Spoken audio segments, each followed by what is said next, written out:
자, 2019년 가을 극비리의 대한민국으로 망명한 분입니다. 쿠웨이트 주재 북한 대사관에서 근무했던 류현우 대사님을 모셨습니다. 안녕하십니까.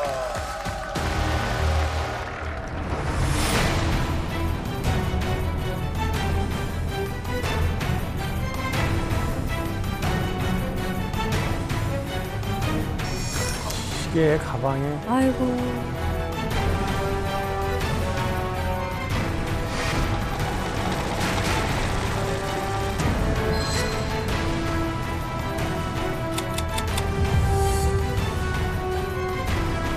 (1960년 7월) 남산고중을 졸업을 앞둔 이런 때인데 위대한 장군님께서는 이 대동문을 배경으로 기념사진을 남겨주셨습니다.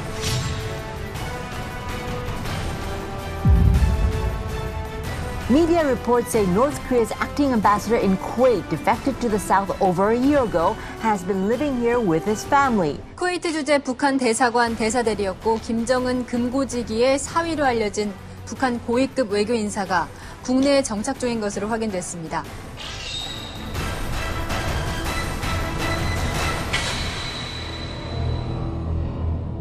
자, 이만갑에서 정말 모시고 싶었습니다. 사실 뭐 여러 루트를 통해서 저희도 접촉을 뭐 1년 이상을 했는데 이렇게 모시기 정말 어려운 분이죠. 그렇죠. 제가 알기로도 그 뉴스의 인터뷰 이후에는 공식적으로 프로그램에 출연을 저희 프로가 오늘 처음인 것으로 알고 있는데요. 네, 맞습니다. 사실 이 프로그램에 나오기까지는 정말 고민이 많았습니다.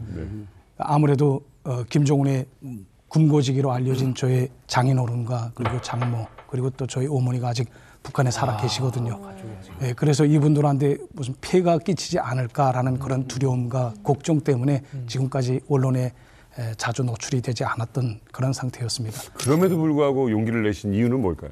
우리가 왜 김정은 정권을 등지고 대한민국에 오게 되었는지 또 우리가 점점 지금 미쳐가고 있는 저 김정은 정권의 실상에 대해서 세상 사람들에게 좀 알려야 되겠다 그런 자각을 가지고 이만갑에 나오게 됐습니다. 오늘 너무 환영합니다.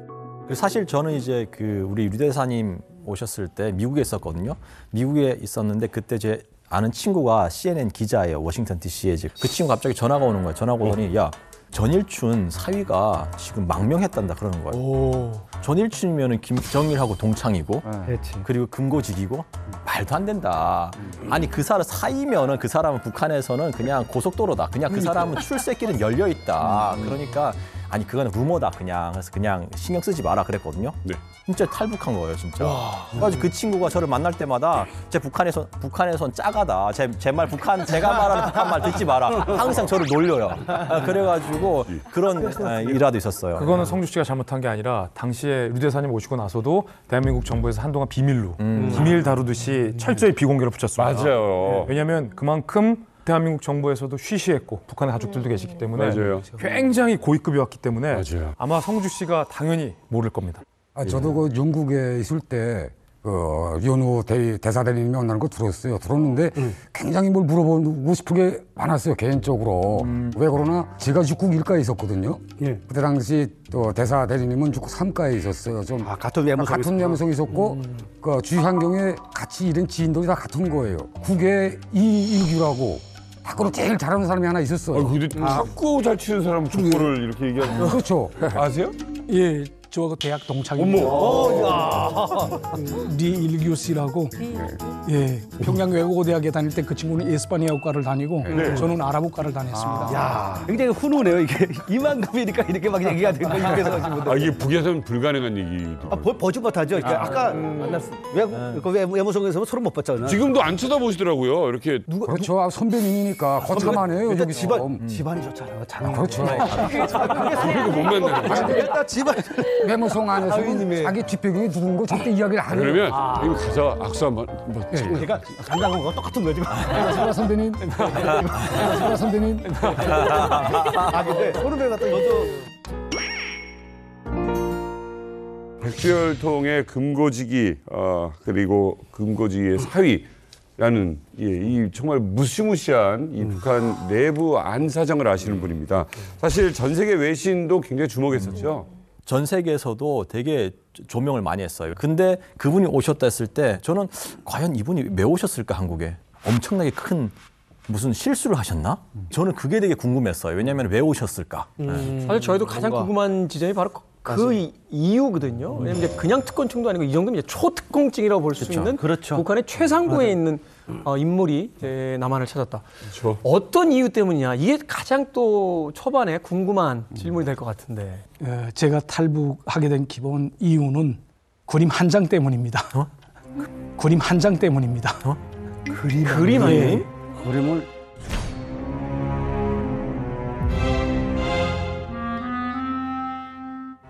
이건 뭡니까? 이렇게 이 선조나 한 장 때문에 제가 그리고 또 저희 가족이 여기까지 오게. 뭐 거꾸로 걸어놓은 우표 같기도 아니면 훼손시키셨나? 훼손시키거나 아니면 청소를 잘하니까. 맞아. 먼지가 청소 아니 청소 안 했다고 이러고 하고 있다고 내가 봐서 보거든. 청소 안 하면 선생 큰일 나서 여러 번 청소 안 했거나 그래도 낙설했거나 그거 같아요. 그래도 너무.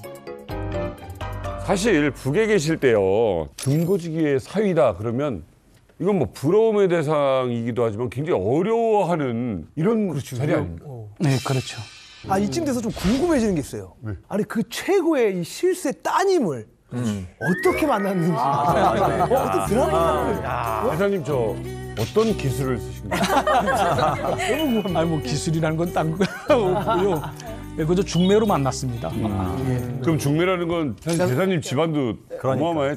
예, 저의 아버지가 1952년에 그 입대를 했는데 허위사령부에서 근무를 했습니다. 저희 아버지가. 초 큰아버지, 네. 그러니까 장인어른 착 위에 있는 형님이 저희 아버지하고 같은 부대에서 같이 전우입니다. 하다 나니까 그런 인연으로 해서 저희가 중매를 큰아버지가 섰고 소개팅을 해서 만나게 됐습니다.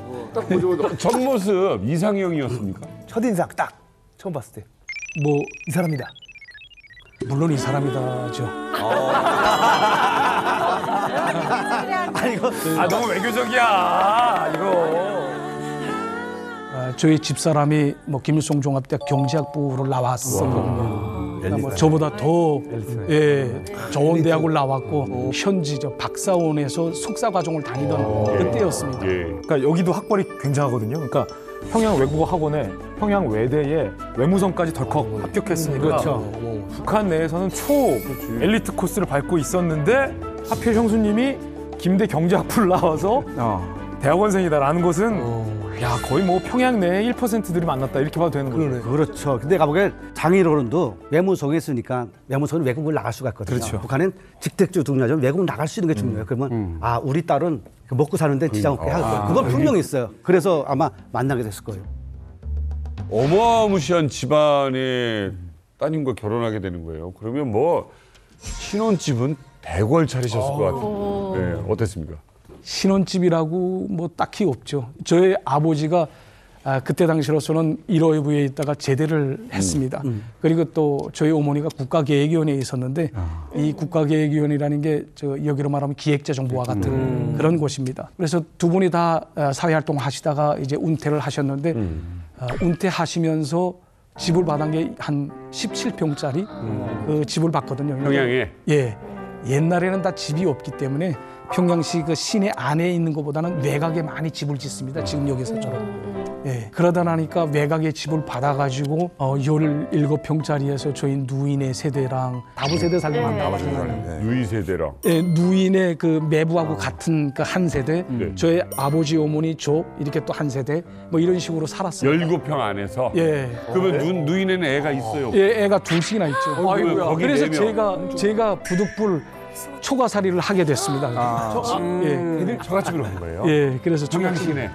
예, 평양시내. 그 집은 와. 같이 이제 살 엄청 컸겠지. 거기는 아주 예, 뭐 컸는데. 그 집은 한 60평 정도. 그 집은 한 60평 정도. 그래서 60평이면 엄청 큰 건데. 그러니까 같은데. 외무성에 딱 들어간다라는 것은 북한의 외교관이 되겠다라는 꿈을 갖고 외무성에 들어가는 거잖아요. 그러면 외무성 들어가시고 나서 몇 년 만에 처음으로 해외 파견을 하신 거예요? 예, 외무성 들어가서 7년 만에 2010년에 제가 시리아의 삼동소기관으로 임명을 받아서 가게 됐습니다.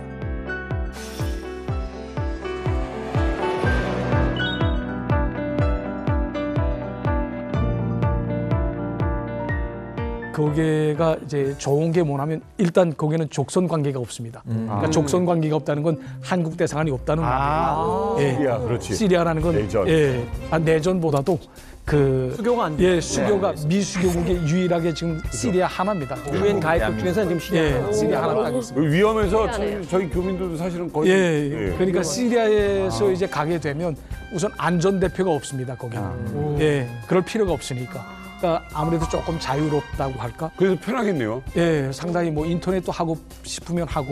검색을 뭘 해보셨습니까? 맨 처음. 처음에 아무래도 좀 흥미로운 게 있지 않습니까? 뭐예요? 드라마?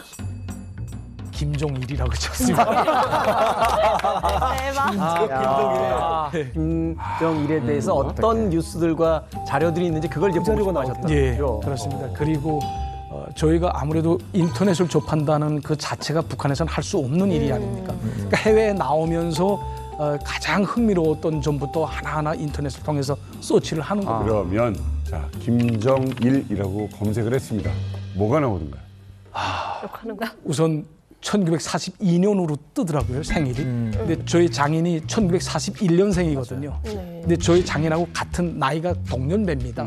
그런데 42년으로 뜨더라고요. 빨리 들어왔네. 그래서 이것도 조금 좀 다르나? 뭐 이런 식으로 이렇게 보다가 더 흥미로웠던 거는 저희는 어릴 때부터 백두미령 고향집에서 탄생했다는 것을 예, 그렇게 배우고 그렇게 믿고 있었어요 그때까지. 당연히 그렇게 믿고 있죠. 종교인데. 네. 그래서 채 보니까 아니 뭐 백두미령 고향집이 아니고 저기 러시아 국동 지역에 있는 그쪽에서 태어났다고 써 있더라고요. 아니, 완전히 이게 멘붕이 오는 겁니다. 알고 있던 그 출발점부터. 이게 완전히 처음부터 완전히 다르지 않습니까? 김정일이라는 세 글자를 침으로써 출생의 비밀로 들어가 버린 거예요. 그러니까 42년 백두산 미령 출생이 아니고 사실은 1년 전인 1941년 소련군 대위였던 김일성의 근거지였던 브야츠크 병영에서 태어난 유라를 만나게 된 거죠. 그러면 이제 고구마 줄기, 감자 줄기처럼 그냥. 예, 그죠.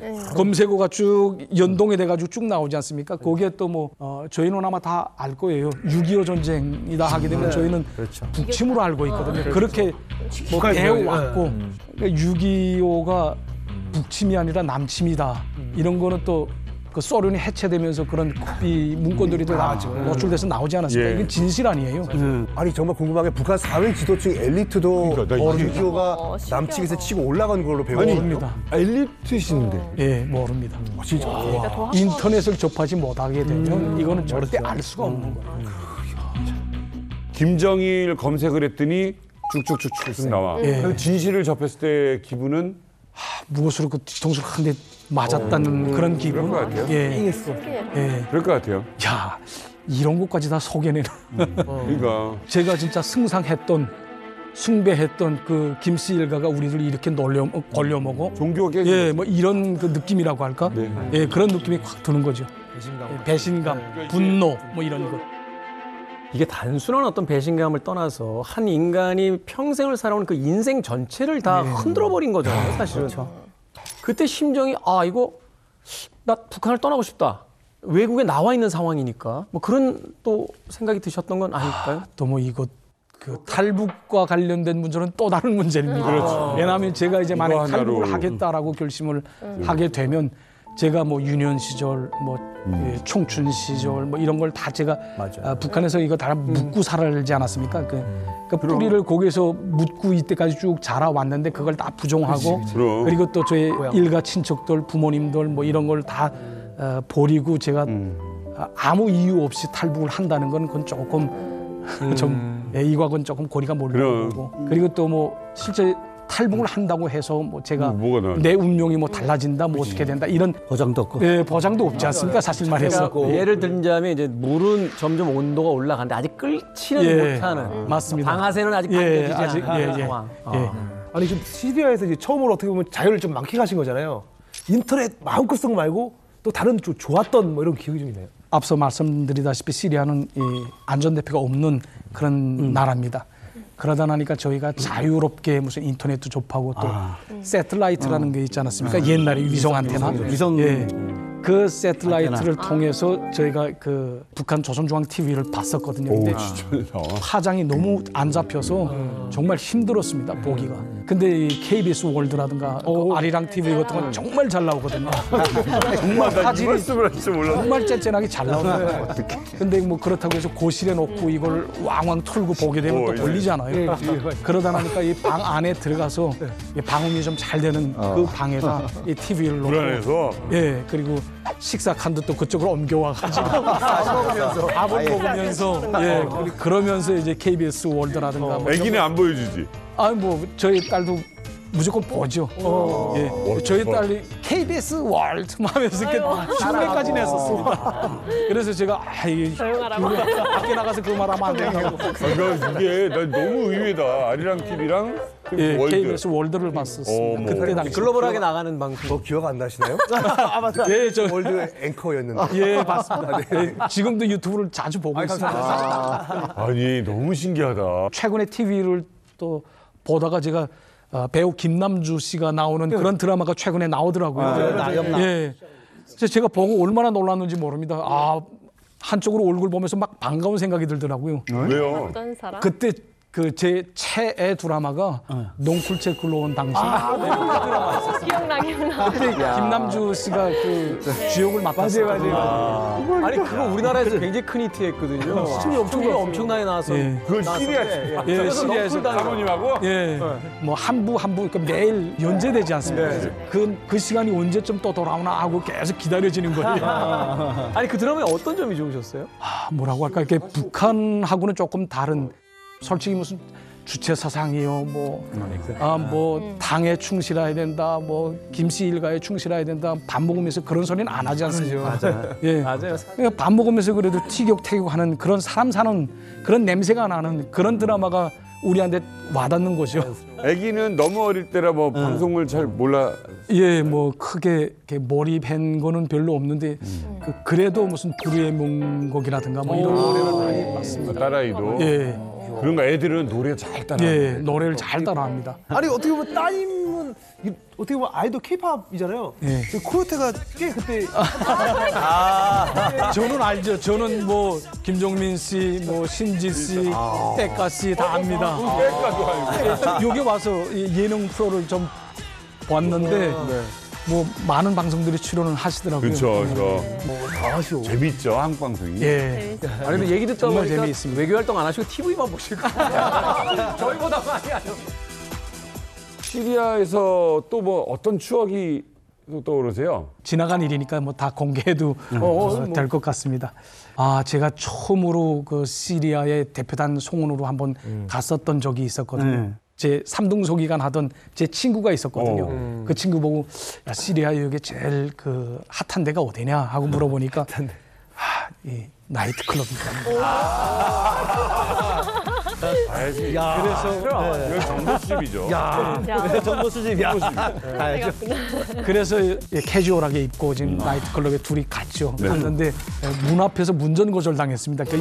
저의 남자들만 둘이 있기 때문에 들어가지 못한다는 거예요. 그러니까 쌍쌍이 저희가 이제 여자를 같이 데리고 왔으면 들어가거나 혹은 여자들끼리 온 그런 여자들은 들어보내는데 남자들끼리만 온 사람들은 들여보내지 않습니다. 그래서 문전 거절 당했어요. 때문에 그런 거 아니에요? 그러니까 캐주얼하게 입고 캐주얼인데 물 관리 당한 거예요. 물 관리. 아닌가? 이거는 이제 거기가 러시아 사람들이 하고 있는 그런 나이트 클럽이거든요. 그러다 나니까 이렇게 좀 완전히 개방적이고 완전히 프리한 그런 나이트 클럽이 아니었던 것 같습니다. 제가 탈북민 한 2,300명 정도 만나봤고 그 중에 한 2,000명 정도 여동생들이에요. 하나원 나오고 맨 먼저 간 데 어디냐? 대부분이 나이트예요. 누구지? 그럼요. 맞죠? 가봐야죠. 왜 그러시겠습니까? 자, 일단 시리아에 오셨어요. 근데 이제 시리아 앞서 이야기한 것처럼 이제 유엔 가입국 중에서는 이제 우리나라하고 수교가 안 된 유일한 나라로 지금 그러네. 존재를 하고 있습니다. 그 이야기는 뭐냐면 이제 북한하고 친하다는 거잖아요. 이 김정은이가 지난달인가요? 그 시리아 기념일 날 뭐 직접 이제 그 축전을 보내기도 할 만큼 아주 밀접한 관계로 알고 있습니다. 군사 무기 밀거래에 대한 이야기 혹은 뭐 지원에 대한 이야기가 꾸준히 나오고 있거든요. 이게 사실인가요? 예, 실질적으로 북한과 시리아 사이에는 군사 협조설이 많이 지금 나돌고 있지 않습니까? 제가 알고 있는 그 에피소드 하나가 있는데 해외에 나오는 모든 그러니까 북한 요건을 소지한 모든 북한 주민들은 나오면서 자기의 행선지와 그러니까 자기가 도착한 그 국가 대사관에 가서 행정적으로는 대사 그리고 또 당 쪽으로는 당비서한테 도착 보고를 하게끔 되어 있습니다. 예. 그런데 저희가 이제 2011년인가 그때 1월 달인가 그때부터 아랍의 봄이 시작되지 않습니까? 그 튜니스에서부터 시작이 돼가지고 쭉 불길이 3월 달쯤에 와서는 저 시리아까지 퍼지거든요. 근데 그 내전이 났는데 그때 당시 그 6월 달인지 7월 달쯤에 북한에서 전보 한 장이 날아왔습니다. 거기에 따르면 이제 시리아 국방성에서 우리 인원들 4명을 데리고 이제 대사관에 갈 테니까 그 사람들을 좀 숙식시켜가지고 다음 날 아침에 평양으로 들어오는 그 비행기 편에 태워서 이제 보내는 그런 지시문이었습니다. 사실 이런 거 보고선 대사랑 저랑 깜짝 놀랐거든요. 왜냐하면 저희가 원래 이렇게 나오는 모든 사람들은 다 대사관에 보고를 하게끔 돼 있었는데 우리 그 명단에 할 수 없다는 거는 이게 완전히 국비의 최국비로 돼 있는 그런 거 아닙니까? 맞아. 훗날에 알아보니까 이 사람들이 그 홈수라는 지역에서 국방과학원에서 파견된 그런 과학자 기술자들입니다. 근데 이 사람들이 대체로 국방과학원이라는 것은 그 핵, 뭐 원자로 뭐 이런 쪽에 그 종사하는 그런 부분이거든요. 그래서 보니까 아마 이게 북한과 시리아 사이에 무슨 핵 협조설이라든가 뭐 이런 그거를 방중할 수 있는 그런 증거로 되지 않겠나 이렇게 생각이 됩니다. 북한하고 시리아는 굉장히 오래된 관계고 그걸 거슬러 올라가면 중동 전쟁이 일어났지 않습니까? 그럴 때 북한이 시리아하고 이집트를 군사적으로 지원을 해요. 그리고 1990년대는 이제 시리아에서 북한의 미사일을 수입했던 그런 것도 있고 요번에 그 시리아 내전 났을 때도 비공식적으로 북한에서 파병까지 한 알려져 있습니다. 자, 이제 쿠웨이트로 가게 되는 거예요? 언제 가시는 거예요? 네, 제가 2016년 11월에 임명을 받아서 그때 나갔습니다. 와, 근데 이게 지금 2016년도에 나가셨으면 한 3년 안 나가신 거네요. 그러니까 평양에 3년 계셨던 거예요? 예, 3년. 오, 3년이면 꽤 긴데. 아니, 사실 그 3년이 긴 게 아닙니다. 보통 들어오시면 5년, 7년, 길게는 10년 후에 나갈 때도 있거든요. 근데 3년 동안 그것도 시리아보다 더 좋은 대사관, 더 큰 대사관에 갔다는 거는 어마어마한 승진이고 저는 여기에 장인 어른의 일등이 좀 작동하지 않았을까. 저는 그게 없었습니까? 야, 그 당연하지 있지. 그렇죠. 여러 가지 어떤 능력이나 뭐 당성도 인정을 받으셨으니까 나갈 수 있었던 거잖아요, 사실은. 예, 쿠웨이트 갔어요. 근데 시설이 커요? 쿠웨이트 대사관이라는 게 아시다시피 그 골프 지역에 있는 북한 대사관인데 유일한 대사관입니다. 부자나가지고. 예. 오일머니가 많은 그런 나라들이 골프 지역에 있는데 아랍에미레이트, 카타르, 뭐 바레인, 사우디 이 나라들을 통틀어서 이 쿠웨이트 주재 북한 대사관이 겸임을 합니다. 돈이 없다나니까 이 나라들의 대사관을 전개를 시킬 수 없거든요. 대체로 이 나라들에는 오일머니가 많기 때문에 무슨 파견 인력이라든가 뭐 IT 업계, 그다음에 뭐 식당을 비롯해서 그 봉사 부분에서 뭐 종사하는 분들, 그다음에 뭐 북한 노동자들, 뭐 이런 인력들이 많이 나가 있거든요. 아랍에미레이트에 한 3,000명, 또 카타르에 한 3,000명, 또 쿠웨이트에 한 3,000명, 뭐 이렇게 한 9,000명, 거의 10,000명이 됐습니다. 그렇게 많았다. 예, 굉장히 많았습니다. 그래서 쿠웨이트 주재 북한 대사관의 그 인원이 굉장히 많았습니다. 한 10명 정도가 됐었거든요. 상당한 편. 예, 그 한 달에 5만 불 정도의 그 월세를 냈으니까 임대료가 굉장히 컸습니다. 그러니까 4층짜리 건물에 뭐 지하 차고까지 있고 굉장히 컸습니다. 아니, 돈 어려운 북한인데 그때까지만 해도 2016년, 17년 전까지만 해도 그래도 뭐 그럭저럭 해외 인력들이 나가 있는 그런 인력들이 벌어서 바치는 그런 돈이 좀 있었거든요. 근데 한국 대사관이 거기 있죠? 네, 한국 대사관이 있습니다. 쿠웨이트하고 한국 관계는 아주 돈독한 관계라고 알고 있습니다. 어떻게 보면 이 한국 대사관이 좀 있으니까 어떻게 보면 시리아에 비해서 좀 감시가 좀 셌죠. 예, 그리고 거기에 아까 그 10명이 있는 데다가 거긴 대사관의 안전대표가 또 따로 있고 그 다음에 거기에 그 건설회사들이 한 8개 회사가 있었거든요. 쿠웨이트에만. 북한. 예. 그러니까 거기 보위원들이 또 8명이 나가 있습니다. 못 산다. 그러니까 또 뭐 요게 저 아랍에미레이트다 하게 되면 아랍에미레이트는 또 뭐 한 12개 정도가 나가 있었거든요, 회사가. 12명이 또 나가 있고. 그러니까 북한 회사가 있는 그 회사마다 보위원이 한 명씩 무조건 다 있습니다. 그러니까 이거잖아요. 우리나라에서 외교관이 됐건 아니면 건설하는 어떤 기업이 됐건 가면 안전관리관이 간다든가. 그렇죠. 이 사람들의 뭐 식생활을 도와주는 분이 간다든가. 이게 아니라 이 내부 감시하는 분이 간다는 거예요. 참 할 일 없어요. 체제에 대한 체제를 유지하자니까 그 동향도 장악하고 얘가 뛸 것 같다라고 생각하게 되면 절에 애당초줘야 발을 꺾어가지고 또 이제 쭉 데려가고. 데려가고. 근데 아무리 감시 있어도 어딘가에서 밥 먹다 보면 만난다고요. 그렇죠. 예, 저도 이제 연회에 초대되면 리셉션 같은 데 가게 되면 한국 대사분을 많이 만났습니다. 말도 통하고. 예, 말도 통하고 그저 제일 말 통하는 게 한국 대사분이니까. 둘러본 건 아니잖아. 한국 대사님이 저한테 찾아와요. 예, 그리고 또 제가 또 찾아가고. 예. 처음엔 말을 안 건넸거든요. 근데 2018년 4월 달에 4.27 회담. 그렇죠. 그 이후부터 전보가 한 장 또 날아오더라고요. 그러니까 좀 쌀쌀하게 하지 말고 좀 화기애애하게 이런 식으로 또 하나 전보가 날아와서 쓱 처음에는 쓱 가면서도 이렇게 쭉 못 본 척하고 이제는 쭉 만면에 환한 웃음을 짓고 안녕하세요 하고. 한국 음식 같은 건 어떻게 해결하셨어요? 저뿐 아니라 그러니까 대사관 사람들뿐만 아니라 현재 나가 있는 그런 북한 노동자들이 있지 않습니까? 그 사람들도 라면 있지 않습니까? 한국 라면 굉장히 선호합니다. 그러니까 뭐 한 개 직장에서 한 20박스, 30박스씩 막 싸가거든요. 예. 한국 라면?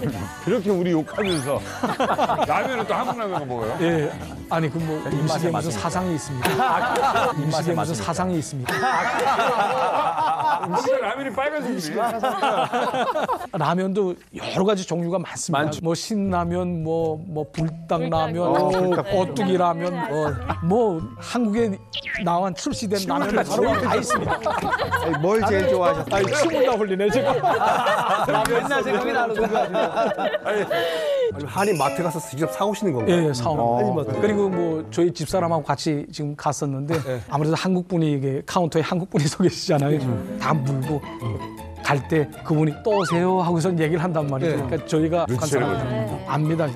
저희 보고선 외국어로 뭐 하고선 쭉 나오는데도 이분들은 느낌이 있으니까 발음 딱 들어. 예. 알지. 아니 그리고 산 게 신라면에 김치 사가니까 그리고 아살라무 알레이쿰 주인이 아니죠. 사실 저희가 불고기 먹고 싶다거나 그리고 뭐 김치 뭐 이런 것도 먹고 싶을 때 또 물김치가 또 있지 않습니까?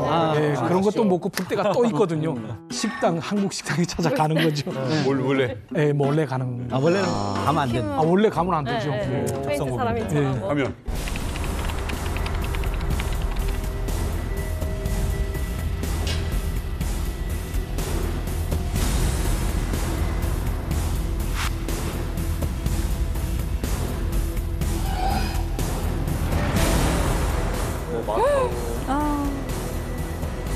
독극물인 VX가 이제 온몸에 퍼지기 시작을 해서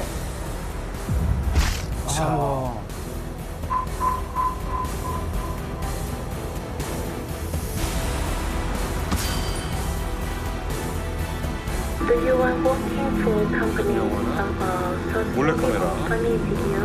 I come alone and I saw it and a guy sitting near the counter bar. I asked him, what's your name? Then he answered me in Vietnamese language. Call me Mr. White.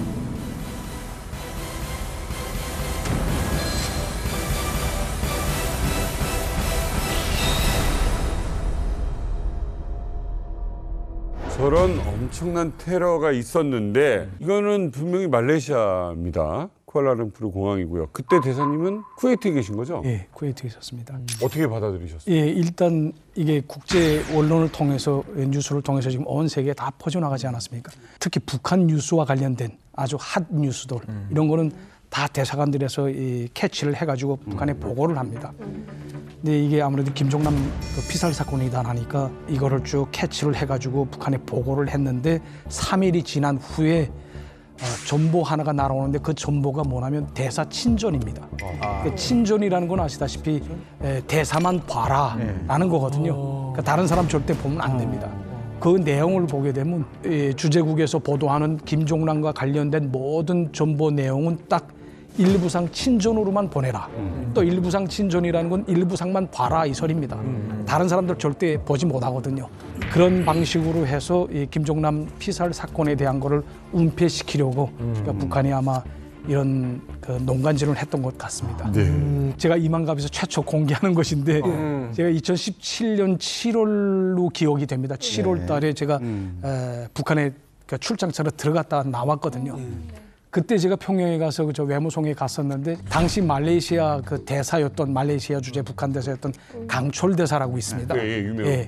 이 강철 대사가 2017년 3월에 말레이시아 정부로부터 추방을 당합니다. 강제 추방. 그렇게 돼서 이 사람이 북한에 왔는데 한 4개월 지나지 않았습니까? 그래서 오다 가다 지금 복도에서 만나가지고 그분하고 저녁 식사 한번 하자 이렇게 약속을 했거든요.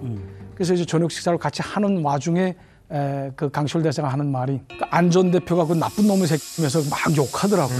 그래서 그 어떤 일이냐, 무슨 일이냐 하고 물어봤더니 이 안전 대표라는 놈이 그 전에 예행 연습을 다 했답니다. 김종남을 암살하기 위해서. 그러니까 베트남에도 왔다 갔었고 또 말레이시아도 또 밟아봤고, 그리고 또 집을 마련하고 하는 걸 다 이 안전 대표가 마련했다고 하더라고요.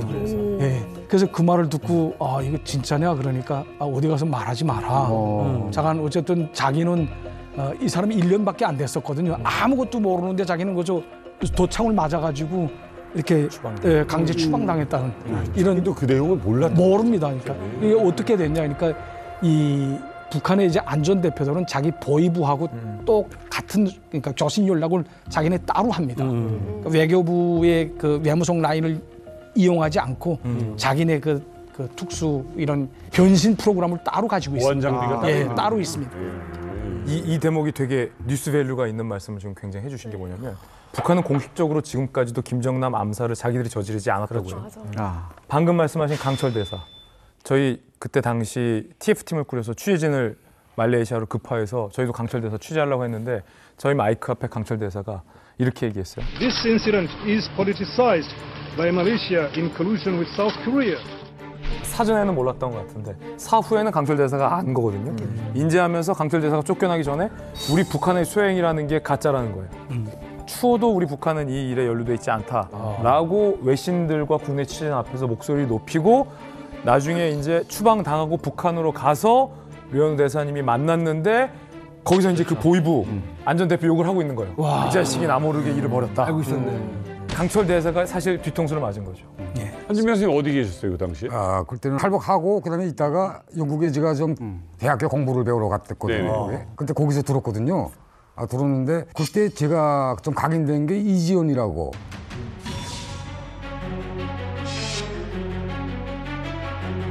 그게 베트남 소개를 했거든요.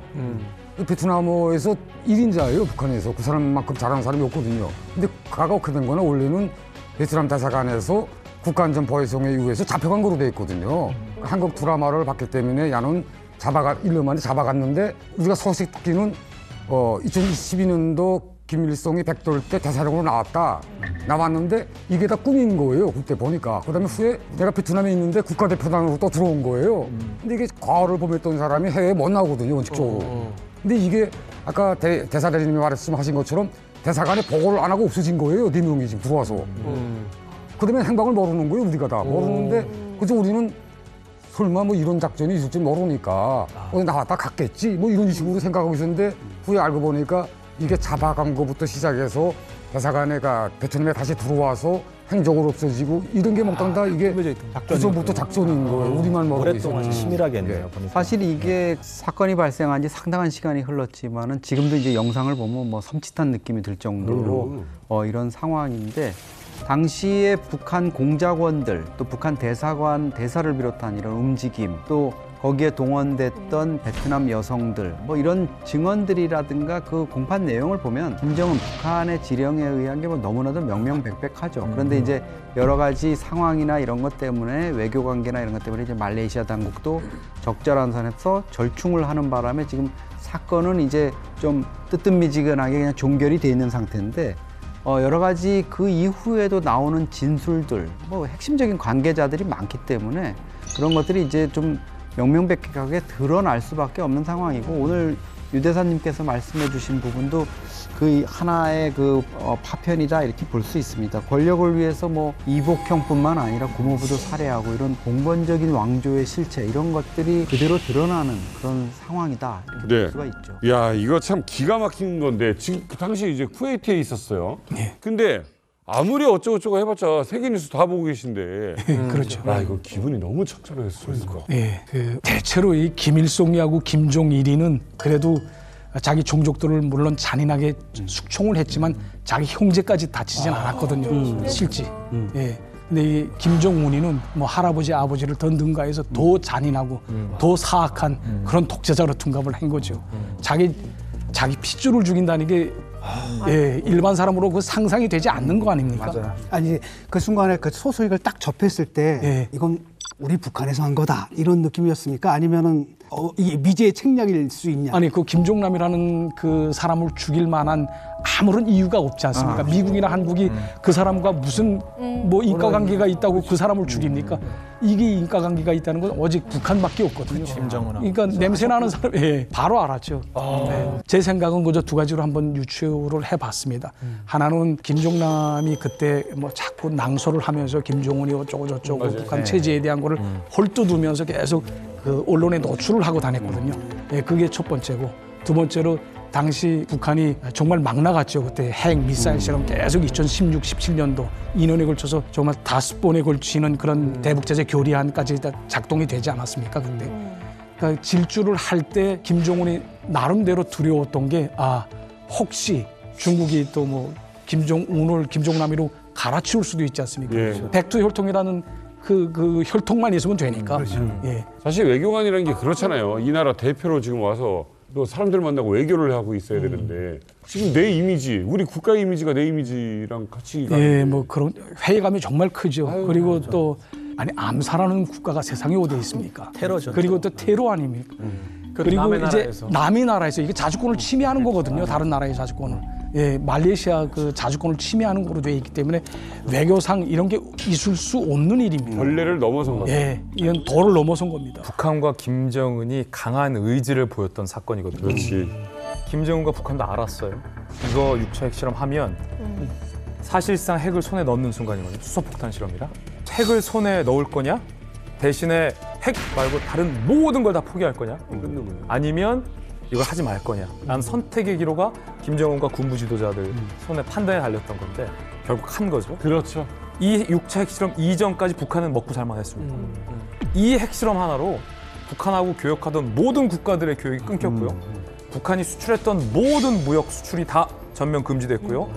전 세계에서 북한이 외화벌이 했던 모든 외화벌이가 다 중단됐던 게 바로 이 6차 핵실험이거든요. 이 6차 핵실험 때문에 쿠웨이트 류현우 차석 위에 있었던 서창식 대사가 추방됩니다. 그래요. 그리고 아마 쿠웨이트 외교관도 상당수 많이 좀 축소됐을걸요. 당시 좀 어땠어요? 그때 그 연이어 핵실험과 그리고 미사일 대륙간탄도 로켓 그런 실험을 하면서 유엔 대북제재 교리안이 발의가 됩니다. 그 중에 하나가 2371호라고 있는데 우선 대사를 추방하고 또 외교관 수를 축소하고 또 해외에 나와 있는 북한 그 노동자들을 2019년 12월 22일까지 100% 다 귀국시킬 때 대한 그런 내용에 들어가 있습니다. 그러다 나니까 직격탄으로 맞은 게 쿠웨이트라고 말할 수 있습니다. 쿠웨이트에 아까 말씀드린 것과 같이 한 1만여 명 정도의 북한 인력들이 나가 있었거든요. 그러니까 이 사람들이 벌어들이는 그 외화도 만만치 않았거든요. 사실. 제일 활발했기 때문에 제일 큰 피해를 입게 되는 거예요. 핵실험을 한 이후에 노동자들 우선 고주갱신을 해주지 않습니다. 입국파도 못 있어요. 감옥에 들어가야 되니까. 그래서 할 수 없이 불법 고주자가 되니까 나가게끔 되어 있습니다. 그러니까 최종적으로 미국이 원했던 거는 북한으로 흘러 들어가는 모든 자금줄을 다 100% 다 차단하는 겁니다. 사실 제가 그 파견될 때 그 당시에는 제가 쿠웨이트 주재 북한 대사관 참사로 2급 참사로 제가 발령을 받아가지고 임명됐거든요. 그런데 소창식 대사가 강제 추방당하게 됩니다. 그러니까 그 공속을 메꿔야 되니까 차속이었던 제가 부득불 대사 대리를 맡게 됐습니다. 의외로 좀 좋으신 거 아니에요? 승진하신 거. 승진. 이게 기쁠 수 없는 게 뭐냐면 그러니까 대사는 추방돼서 가지 않았습니까? 그리고 또 여기에 한 10명 정도가 있었는데 절반으로 축소하다 나니까 5명이 다 귀국을 했습니다. 나머지 인원 5명 중에서 대사마저 갔으니까 4명이 있잖아요. 그러니까 이 4명에서 쿠웨이트, 아랍에미레이트, 카타르에 전개되어 있는 1만여 명의 북한 인력들을 100% 다 귀국시키는 데서 사고가 나지 않도록끔 그렇게 하는 대열 관리 문제도 있고 그다음에 더욱이 중요한 거는 이 사람들이 받지 못한 그런 미수금 문제도 또 있단 말이죠. 그러니까 쿠웨이트 정부에 또 항의를 해가지고 이 돈을 받는 그런 작업도 조금 했습니다. 야, 업무는 뭐 어마어마한. 더 많아. 새벽 2시 마지막에 그 전보 기한까지 다 해서 평양에 보고하는 그 시간까지 합하게 되면 한 2시 반쯤에 잤을걸요, 제가 1년 동안은. 1년 동안. 예. 그 유엔 제재 결의안에 따르면 2019년 12월 22일까지 이제 노동자들을 몽땅 철수해야 되는데 쿠웨이트가 그걸 덜컥 받아버려요. 그래서 결국 이제 비자 발급을 안 해주죠. 그 다음에 기존에 있는 노동자들은 이제 비자 그 유효 기간이 끝나면 이제 출국을 시키게 되는 거거든요. 근데 거기서 이제 좀 전에 말씀하신 것처럼 돈을 받는 문제도 있고 더 중요한 문제는 이 사람들이라고 북한에 들어가고 싶겠어요. 그렇죠. 이 문제라는 거거든요. 이들 중에서 뭐 집단적인 탈북 움직임이나 만약에 그런 일이 벌어지게 되면 또 그 책임을 다 받아 안게 되는 거잖아요. 네. 근데 지금 조금 이 배경 설명을 드리면 쿠웨이트가 우리가 알고 있는 것처럼 큰 나라가 아니에요. 우리나라 한 강원도 크기거든요. 강원도 크기의 인구가 한 450만 명밖에 안 돼요. 작네요. 야, 한 개 나라인데. 그런데 이게 약소국이 아닌 게 뭐냐면 원유 생산량은 전 세계 탑 10 안에 들어가요. 어머. 사이즈는 작고 원유 생산량은 많기 때문에 역사적으로 강대국이 항상 눈독을 들여요. 그렇지. 저장도 많이 돼 있고. 그렇죠.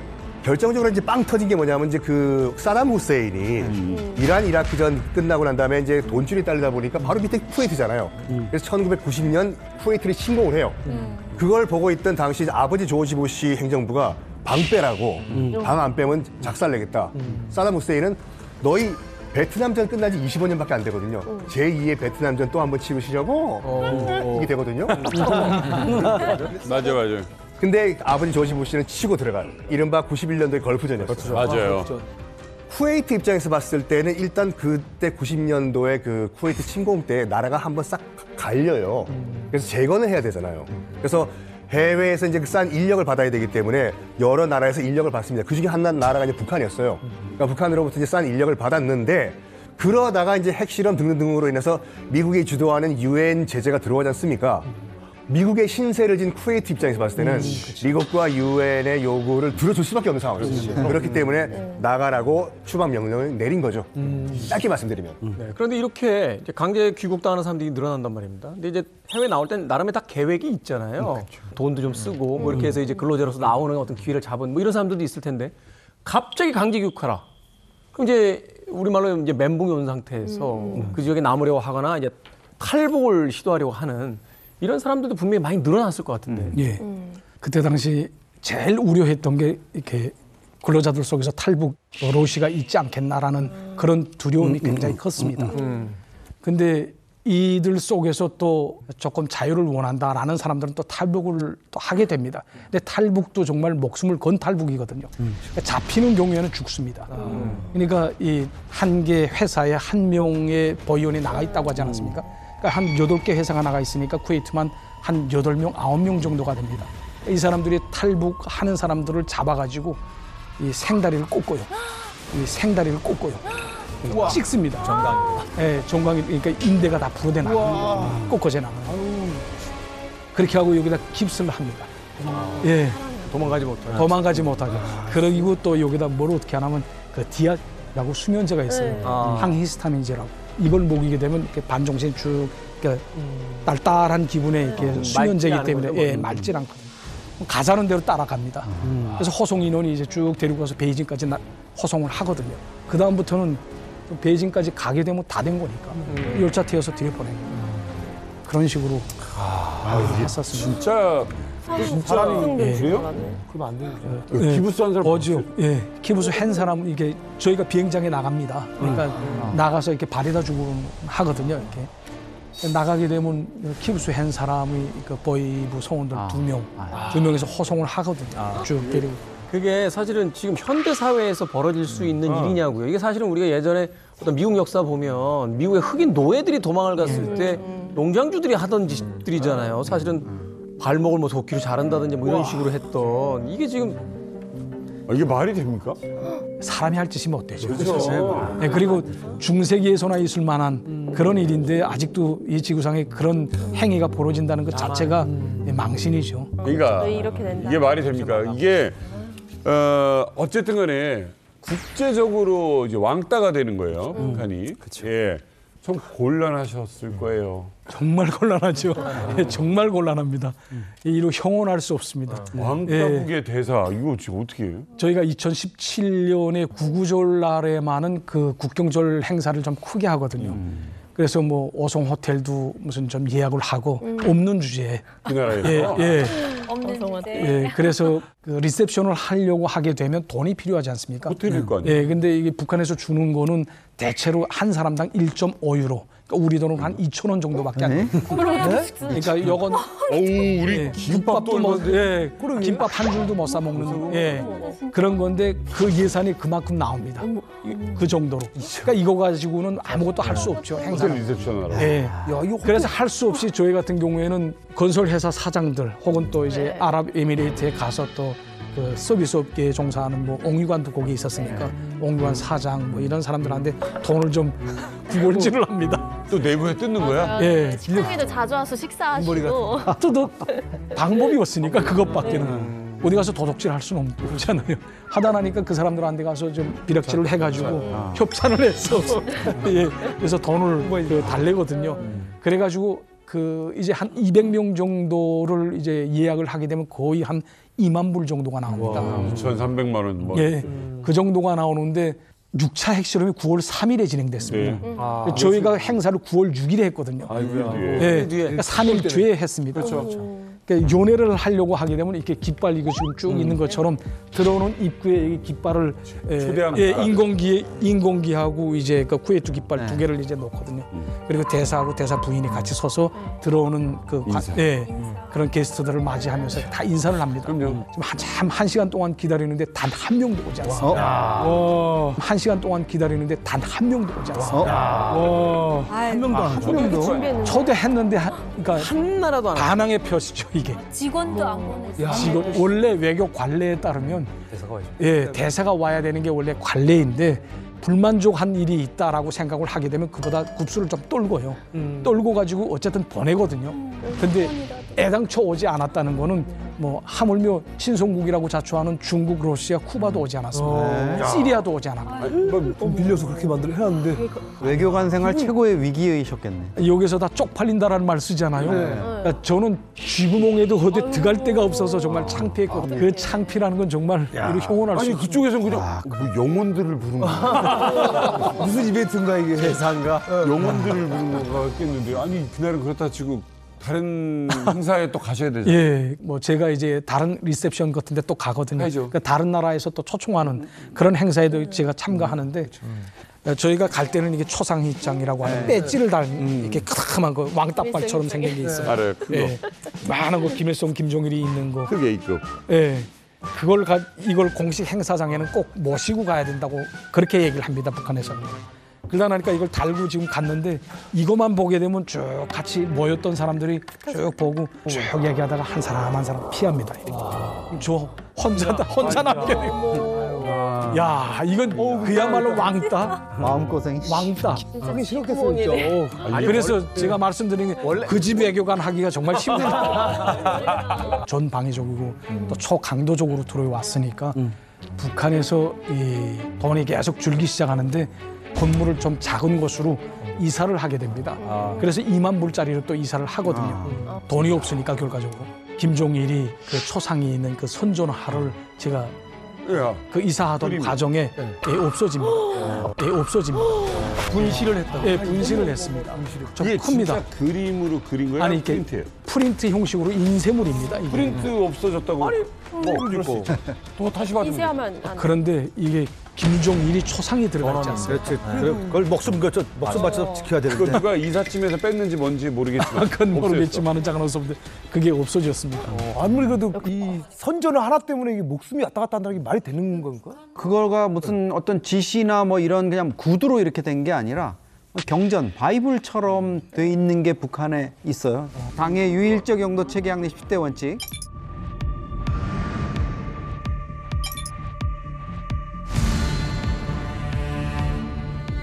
수령의 권위와 관련한 거, 김정은에 관련한 거, 김정일성, 김정일과 관련한 거는 사소한 문제라도 특대형 사건화해야 된다는 거예요.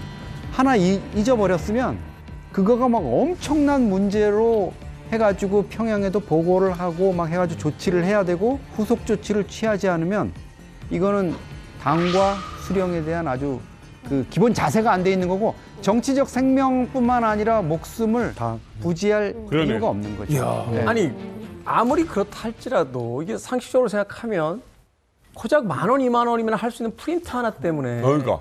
수십 년을 공부시키고 교육시킨 국가의 인재들을 그걸 가지고 처벌을 한다는 게 이게 말이 됩니까? 북한은요 사실 초상화에 대한 그 어떤 에피소드나 이런 게 있으면 안 돼요. 그럼 그 사람은 없어져야 돼요. 그래서 만약 집에 불 났다 그러면요 다른 돈이나 이런 거 다 안 갖고 나와도 되고 초상화만 안고 나와야 돼요.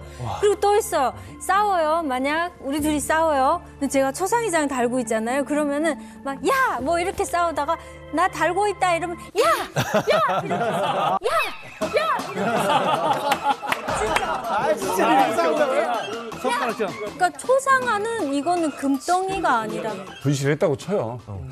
그럼 이제 어떻게 해야 돼? 이제 프린트를 구해야 됩니까? 어떻게 됩니까? 뭐 그건 불가능하다고 봅니다. 그걸 뭐 어떻게 프린트를 할 수 있겠어요? 요새 인터넷에서 용기지 않아 다운 받아가지고 그러니까 백업을 항상 해주셔야 돼요. 받으면 하나를 카피로 떠놓고. 근데 뭐 그게 뭐 잊어먹을 줄 자기가 뭐 계획을 하고 뭐 예견을 하고 그걸 또 백업을 할 수 내가 없지 보니까 않습니까? 대사님이 좀 충성심이 없었어 그때부터. 잃어버릴 수가 없어.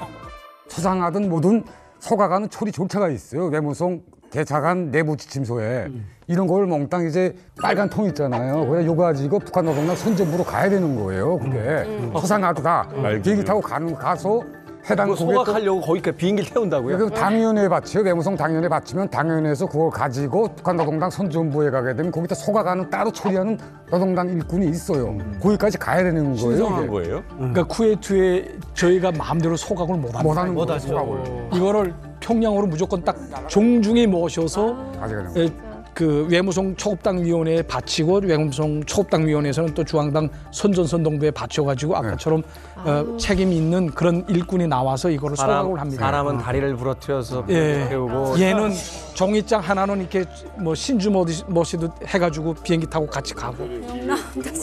제가 잊어먹은 이후에 그래서 저 대사관에 세포비서 하는 양반이 하나 있었거든요. 그렇죠. 1등 소기관인데 그 친구 보고 자 여사무사에서 지금 선전화를 우리가 잊어먹었는데 이걸 조국에 평양에 보고를 해야 되겠다라고 얘기를 하니까 그것도 뭐 이렇게 굴고 부스럼 만들 게 있냐.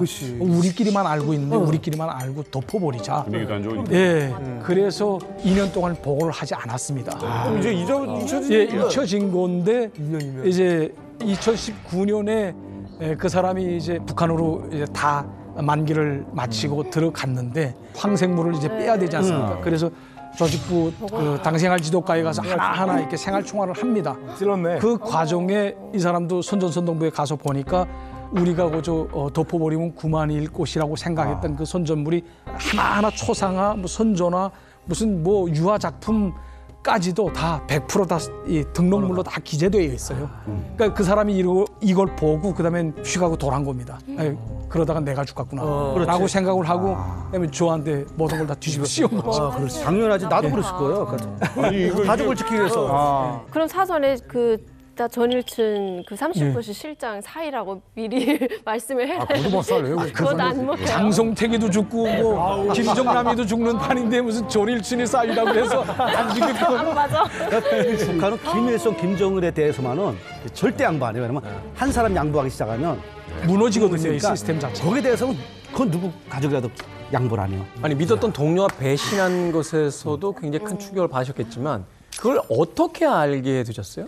저희 집사람이 이제 2019년 2, 3월 달 경에 저희 장인어른이 심근경색이 와서 수술을 했거든요. 그래서 이제 2019년 2월인가 그때 은퇴를 하셨는데 은퇴를 하게 되면 시외, 이 외곽에 아파트를 많이 짓기 때문에 외곽으로 이사를 갑니다.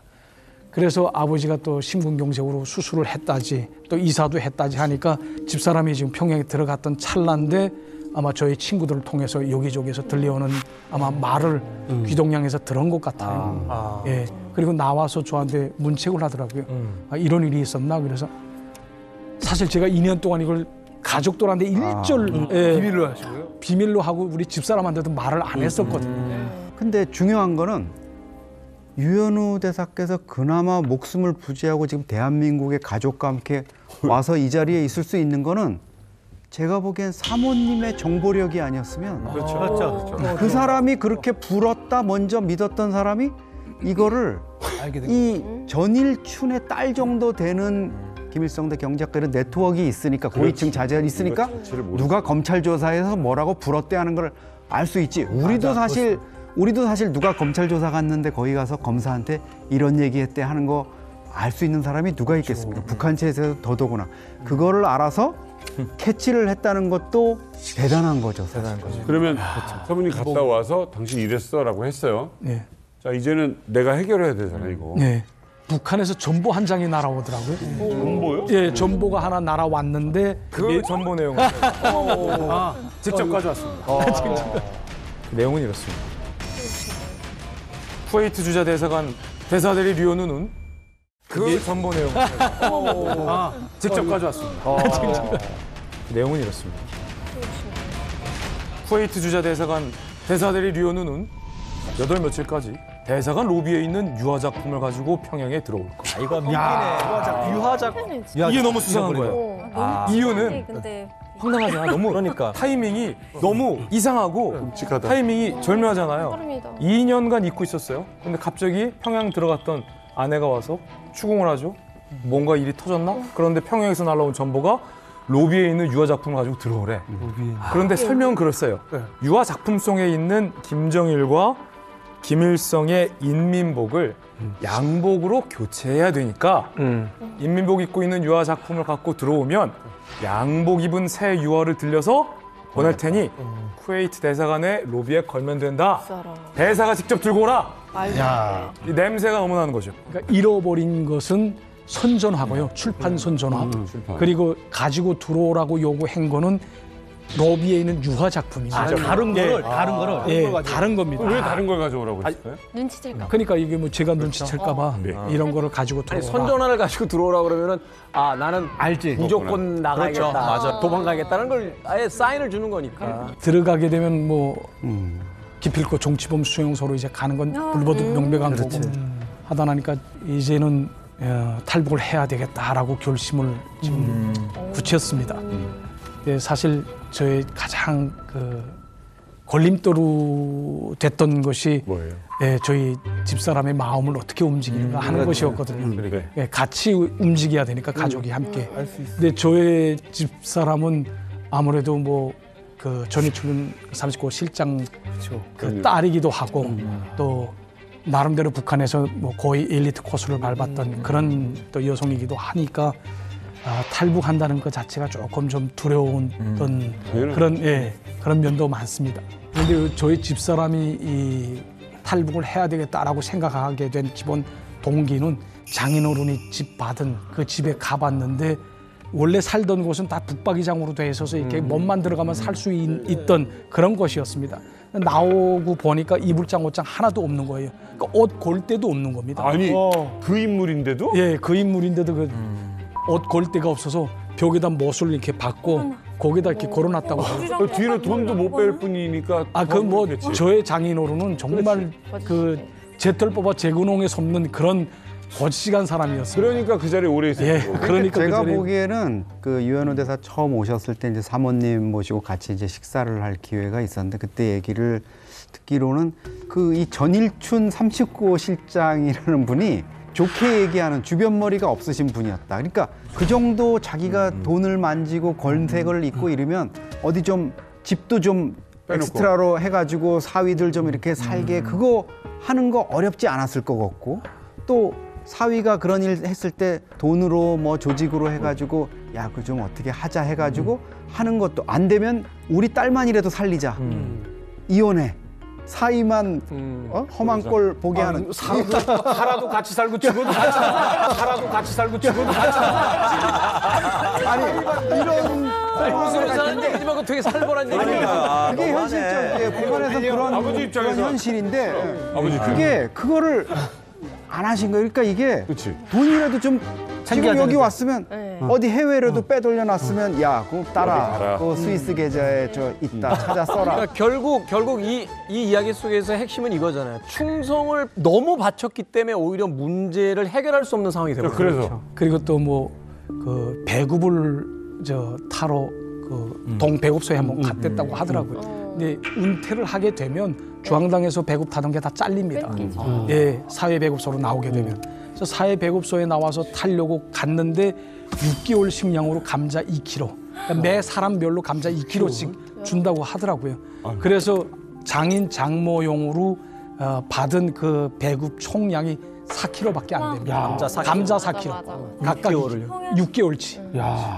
저의 집사람이 그거 받아오면서 풀속 주저앉아가지고 정말 슬퍼서 울었다고 하더라고요. 그러니까 저의 집사람이 움직이게 된 가장 큰 변화라고 볼 수 있었던 거는 그때 갔을 때 자기가 느꼈던 거. 그러니까 야 이게 우리 아버지가 정말 그 너를 위해서 충성을 다했고 너를 위해서 진짜 거짓하게 뭐 하나에서부터 열까지 100%다 챙겨줬는데 정당에 차려진 거는 정말 시외에 제일 구석에 있는 그 아파트 그리고 뭐 이불장 옷장도 없어서 그러니까요. 저 가지고 갔던 그 돈으로 저희 집사람이 이불장 옷장 다 사드렸다고 하더라고요. 그리고 남은 돈까지 다 주고 왔다고 해요. 그래서 제가 잘했다 이렇게 얘기를 근데 이제 했거든요. 그러고 들어왔으니 사모님은 얼마나 가슴이 찢어지고. 그죠. 또 그런 얘기 듣고. 그러니까 이게 거기다가 이런 일까지 있대더라라고 하니. 네, 그러니까 집사람도 더 이상 희망이 없다라는 생각으로 이제는 사모님이 아마 거기서 이제 부모님 보시고 야 부모님도 저렇게 몰락해 가는데 들어가면 남편까지 잃겠구나라는 생각. 결심을 하시게 된 계기네요. 근데 그때 당시로서는 또 초눈이라고 할까 그 대사관을 또 한 번 이사를 했습니다. 그러니까 또 어수선했구나. 예, 또 돈이 없다나니까 또 큰 사이즈에서 또 작은 사이즈로 또 이사하라고 또 지시가 내려왔어요. 이사를 해야 되는 거니까 그러니까 자연스럽게 캐리어에다 그 입는 옷까지도 이렇게 좀 요가지고 전날 저녁에 그 차에다 미리 캐리어 3개를 넣어놨죠. 챙겨 넣어놓고 그다음에 어떻게 되는 거예요?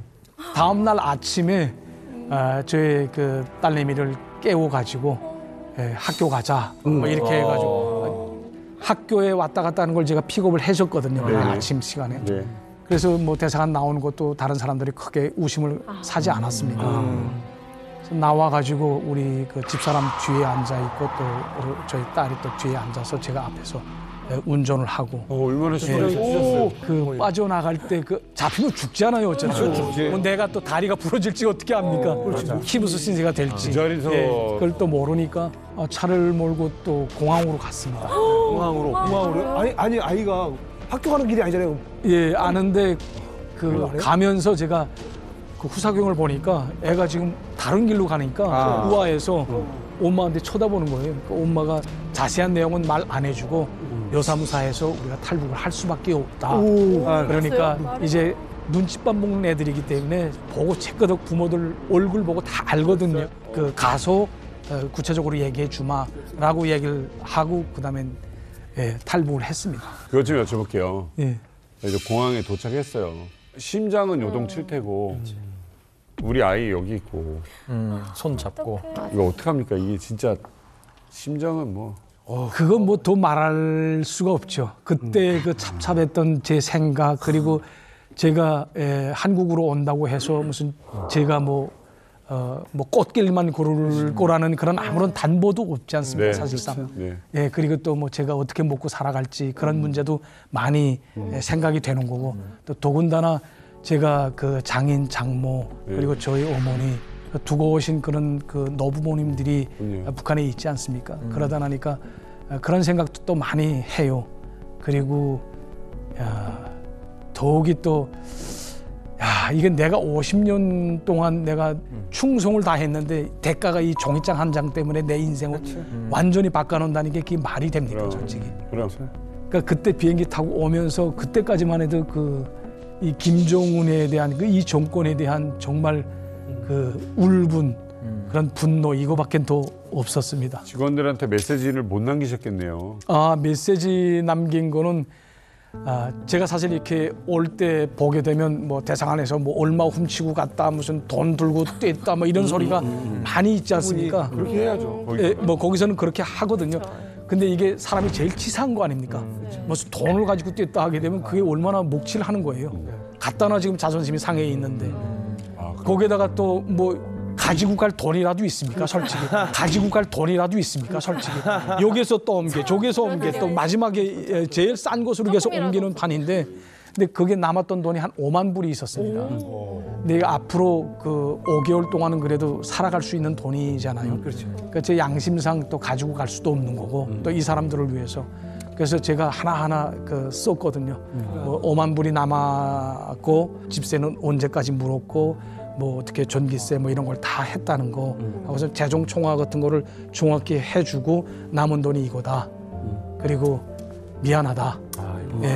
메시지 남기셨네요. 예, 그렇게 남기고 왔습니다.